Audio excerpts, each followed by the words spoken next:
Шындығында қазір қарап тұрмыз, бәріміз де үлкеніміз, осы жастарға кішіміз, осы жастарға қызға қараймыз. Себебі адамдағы ең керемет жас кез ол жастық шақ.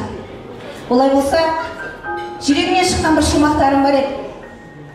Рұқсат болса, әр бала тез өссем деп армандайды. Балалықты жастық шақтан көп қалайды.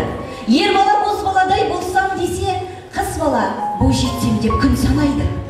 Қарт адам жастық шақты олдан сайды, келер емес өткенді саралайды. Айнаға қарап тұрған ақ шашты адам жылдар зулап өткеніне сен алмайды.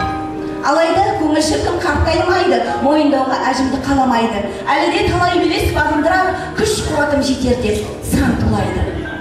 Бала қалап, қарт аңсап тұратындай, қандай сырды жастық шақ жасырғандай. Жүрегіңнің жартысын тауып берер, махаббат, сезім сыйлар тәтті балдай. Сондықтан жастық шақтың қадірін біл, қатарыңмен, орныңмен ойнада күл. Қызарып алмалары дәмді піскен өміріңнің жасыл жидек бақшасы бол.